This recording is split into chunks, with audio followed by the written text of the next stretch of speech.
The first time I saw the number 64, I was bleeding from my left ear. That's not a metaphor. Blood, real and hot and tasting of copper, was dripping down my neck. I was standing in my bathroom at 2:47 a.m., staring at a mirror that had fogged up except for one spot. A clean circle, right where my face would be.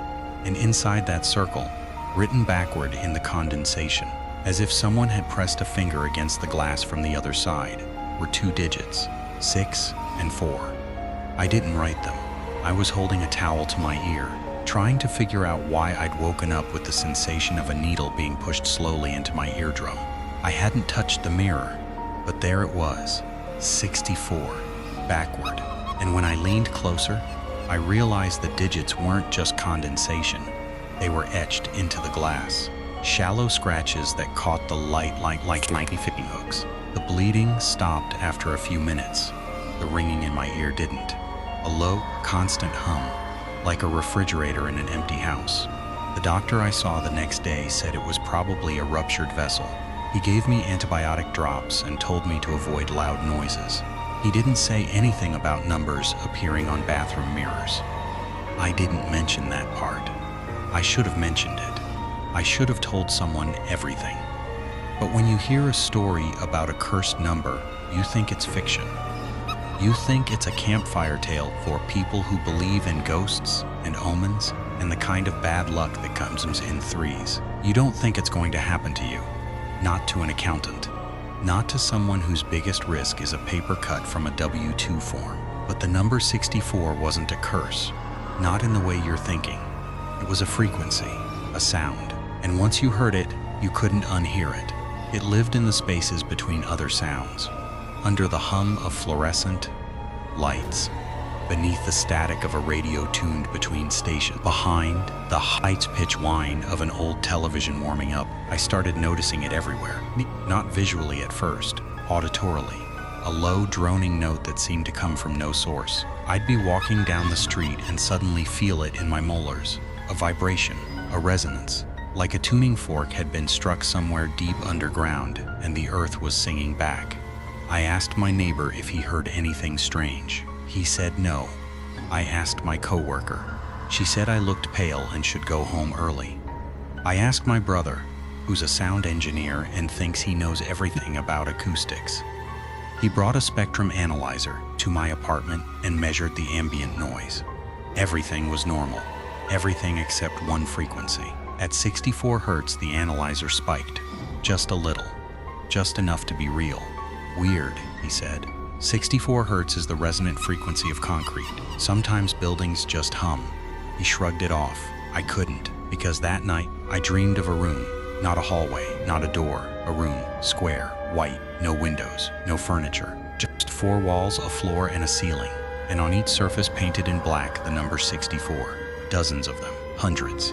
The room was covered in 64s like wallpaper, and in the center of the room, floating at eye level, was a single drop of blood. My blood. From my ear, it pulsed. Each pulse sent out a ripple, a wave, and each wave made the numbers shiver. I woke up gasping. My ear was bleeding again. The clock said 6:04 a.m., the same digits. I sat up and immediately felt something wrong. The air in my bedroom was heavy, thick, like wading through warm custard. And there was a smell, metallic, the smell of blood and something else, ozone, like after a lightning strike. I walked to my living room. The windows were closed, but the curtains were moving, a slow, rhythmic swaying, as if something was breathing on them from the other side of the glass. I pulled the curtain back. The street outside was empty. The street lights were on, casting their usual orange glow, but the light was wrong. It was flickering, not randomly. In a pattern that matched the ringing in my ear. Pulse, pause, 64 beats per minute. The average resting heart rate of a human being.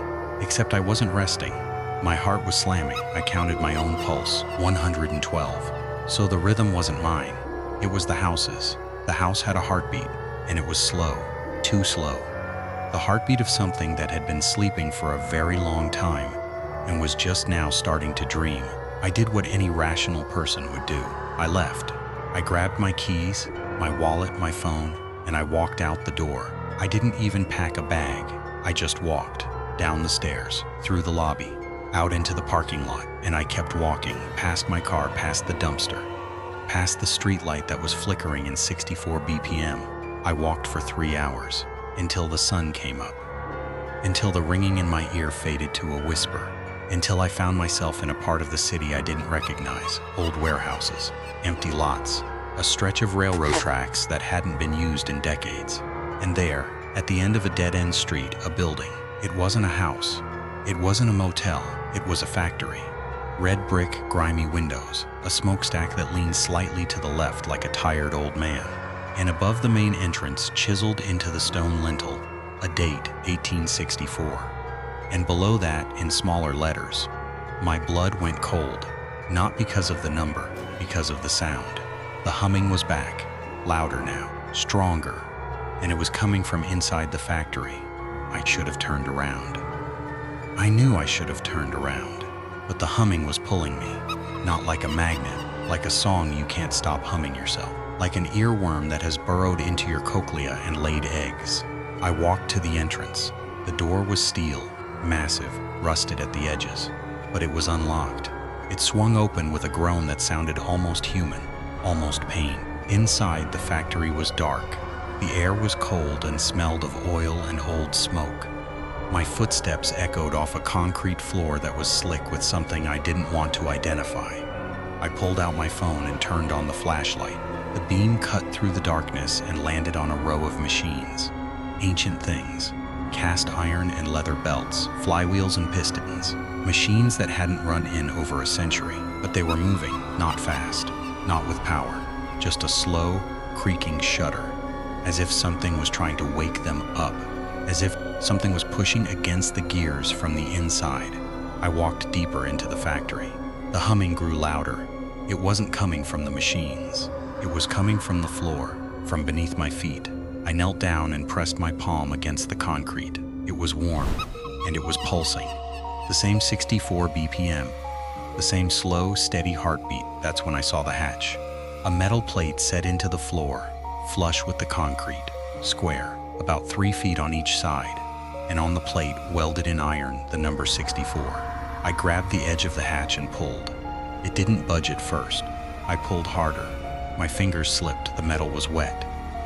Not with water, with something else. Something that smelled like my grandmother's basement after a flood. I braced my feet and pulled again. The hatch opened with a shriek that echoed off the brick walls for a full 10 seconds. Below was darkness, absolute, but the humming was coming from there. Stronger than ever, it vibrated up through my arms, through my chest, through my skull.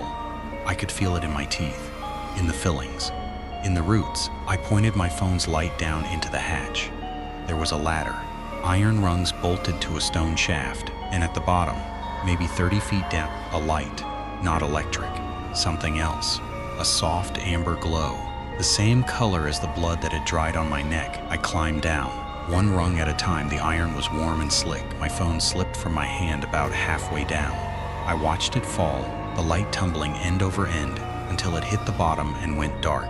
I was in total darkness now. Just the hum, just the pulse, just the smell of ozone and old blood. My feet touched the ground. The floor was dirt, soft, damp. I stood there for a moment, waiting for my eyes to adjust. They didn't. There was no light to adjust to, but the humming was guiding me, a direct directional vibration. To my left, 10 paces, then straight, 20 paces, then down, down. The floor sloped. I was walking into a pit. The dirt gave way to stone. The stone gave way to something else, something smooth, something that felt like bone. I dropped to my hands and knees and crawled. The space narrowed, the walls pressed in. I was in a tunnel now, a tunnel lined with something that felt like ribs. And then the tunnel opened. I was in a chamber, large, vaulted, and finally there was light, not from above, from below. The floor was covered in a thin layer of water, and the water was glowing. That amber light, it pulsed with the heartbeat. 64 BPM, and in the center of the chamber, sitting on a stone pedestal, was a bell, an old bell, bronze, cracked. The clapper was missing, replaced by something else, something dark, something that moved. I stepped closer. The water rippled around my ankles. The glow intensified, and I saw that the bell wasn't just cracked. It was covered in numbers. Thousands of numbers, carved into the bronze, 1, 2, 3, all the way up. And at the very top, where the bell met the pedestal, the number 64. But it wasn't carved. It was branded, burned into the metal as if by a white-hot iron. I reached out to touch the bell. My fingers were inches away when the humming stopped. The silence was deafening, and then the bell rang. Not because I touched it, because something struck it from the inside. A single deep tone. The sound hit me like a physical force. I stumbled backward. The water splashed, the glow flickered, and the walls of the chamber began to move. Not the walls, the ribs. The tunnel I had crawled through was closing, contracting. I could hear the stone grinding, the bone creaking. The chamber was shrinking. The bell was ringing again, each ring faster than the last. 64 rings per minute. My heartbeat, the house's heartbeat, the factory's heartbeat, all the same now. I ran, back toward the tunnel. It was too narrow. I squeezed through, scraping my shoulders, my hips, my face. The ribs scraped my skin. The water rose. The bell rang. 64 rings, 64 seconds, 64 breaths. I climbed the ladder. The rungs were hot now, burning my palms. I didn't stop.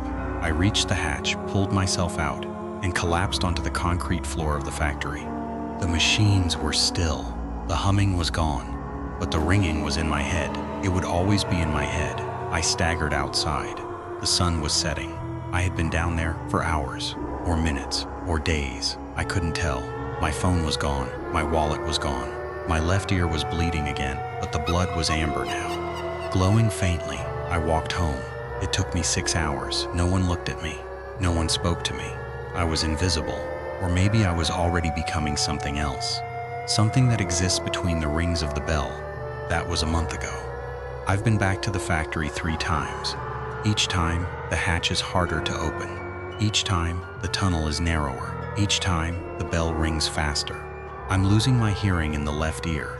The right ear is starting to ring now too. The doctor says it's tinnitus. He says there's no cure. He's wrong. There is a cure. I found it written on the inside of the bell. The last time I was down there, I pressed my face against the bronze and read the words carved into the metal. They were old. Older than the factory. Older than the city. Written in a language I didn't recognize but somehow understood. It said, "The bell rings for 64. When the 64th ring comes, the bell will open, and whatever is inside will step out. You will be the first thing it sees." 64 rings. Not per minute. Total. The bell has been ringing for centuries. Counting down. Each ring brings it closer to the final one. I don't know how many have happened. I don't know how many are left. But I can feel them now. Every ring, every vibration, even when I'm asleep. Especially when I'm asleep. Last night, I dreamed of the bell again. But this time, the bell was open. A crack ran down its side, wide enough to see inside. And inside, there was no clapper, no mechanism, just a shape. A shape that was almost human but not quite. It had my face, my hands, my bleeding left ear. It reached out of the crack. Its fingers touched my cheek. And it said, in a voice that was my voice, 64 is not a number, it's a promise. And promises are meant to be kept. I woke up screaming. My neighbor banged on the wall. I ignored him. I went to my bathroom and looked in the mirror. The scratches were back, 6 and 4. But now they were on my face, on my left cheek, in the shape of a bell. I'm writing this because I know what's coming. The 64th ring will happen tonight. I can feel it building. The pressure in my ears, the vibration in my bones, the taste of amber on my tongue. When you hear a low hum in a quiet room, don't investigate. When you see the number 64 on a clock, on a receipt, on a building, look away, because the bell is ringing, and it's almost finished. I have to go now. The floor is pulsing, the walls are breathing, and somewhere beneath the city, in a chamber lined with ribs, a cracked bronze bell is starting to swing. I'll be the first thing it sees. Maybe you'll be the second.